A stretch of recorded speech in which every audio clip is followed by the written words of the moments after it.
السلام علیکم ورحمۃ اللہ وبرکاتہ۔ الحمد للہ الذی وکفی وسلام علی عبادہ الذین اصطفی، اما بعد۔ ناظرین کرام، میں پھر سے الحمدللہ آپ لوگوں کے سامنے آن لائن حاضر ہوا ہوں، اور آج کا ٹاپک ہے کس انسان کا روزہ اللہ رب العالمین قبول نہیں کرے گا۔ اس کے تعلق سے ہمیں حضرت ابو ہریرہ رضی اللہ عنہ کی ایک حدیث ملتی ہے، جس میں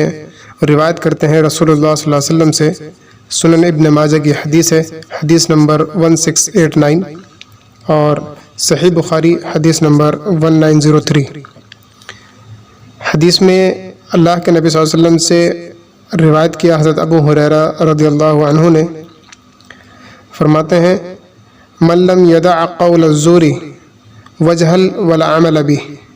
جس نے جھوٹ اور بےہودہ باتوں اور بےہودہ اعمال سے اجتناب نہ کیا، فلا حاجت للہ،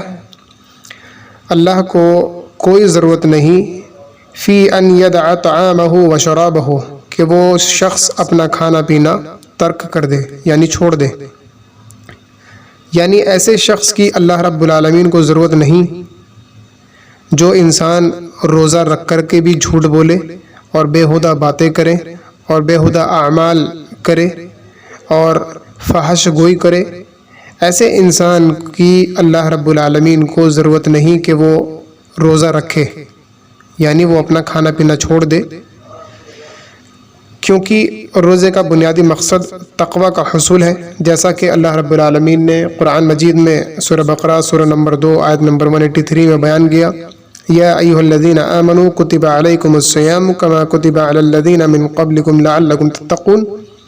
کہ اے ایمان والو، تم پر روزے رکھنا فرض کیا گیا ہے جس طرح کہ تم سے پہلے کے لوگوں پر فرض کیا گیا تھا، تاکہ تم متقی بن جاؤ۔ اس آیت سے بھی پتہ چلا کہ اللہ رب العالمین نے روزے فرض کیے ہیں ہم لوگوں پر رمضان کے مہینے میں، اور اس کا بنیادی اصول یہ بتایا کہ ان روزوں کا مقصد یہ ہے کہ تم لوگ متقی بن جاؤ، یعنی ہم لوگ تقوی اختیار کریں۔ تقوی اختیار کریں مطلب یعنی ہم گالی گلوچ کرنے سے بچیں، فحش گوئی سے بچیں، جھوٹ بولنے سے بچیں، بےہودہ اعمال اور بےہودہ باتوں سے بچیں،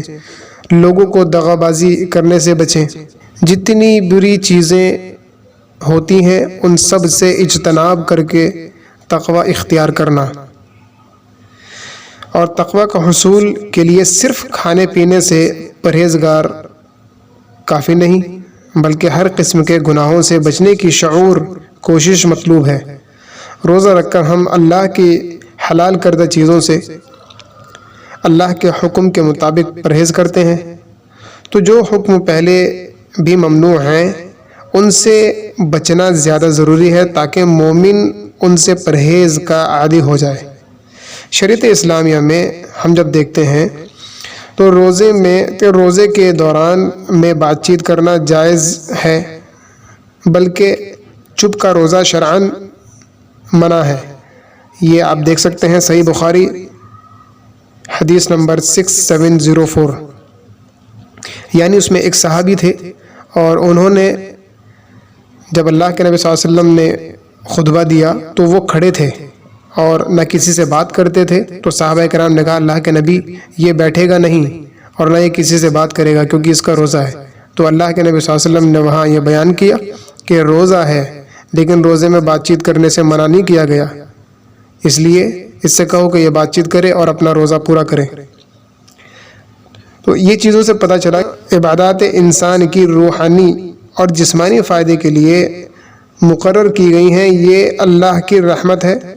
کہ وہ ان اعمال پر آخرت میں بھی عظیم انعامات سے مستفید کیا جائے گا۔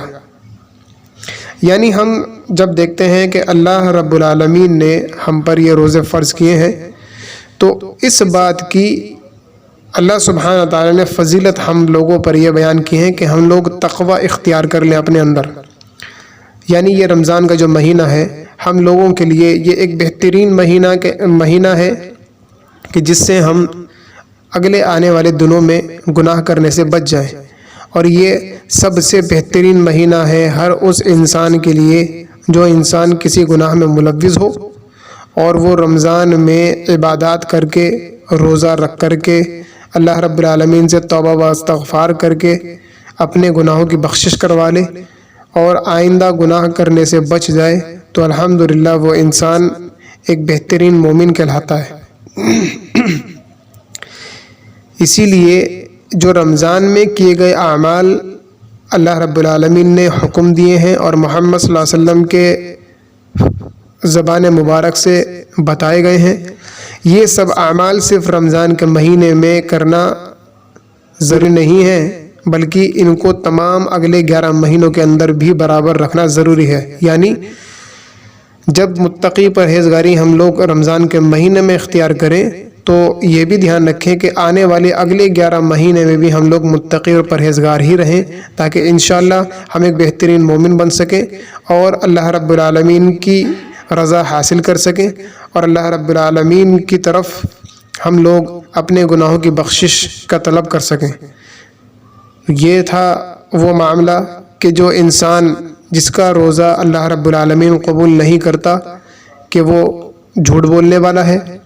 بیہودہ اعمال کرنے والا ہے، بیہودہ باتیں کرنے والا ہے، لڑائی جھگڑنے والا ہے، گالی گلوچ کرنے والا ہے، ایسے انسان کا اللہ رب العالمین روزہ قبول نہیں کرتا،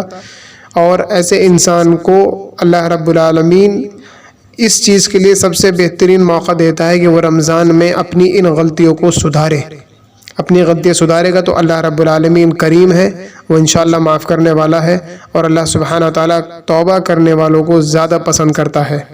تو اللہ سے دعا ہے کہ اللہ رب العالمین ہم لوگوں کو قرآن اور سنت پر صحیح طریقے سے عمل کرنے کی توفیق دے اور تمام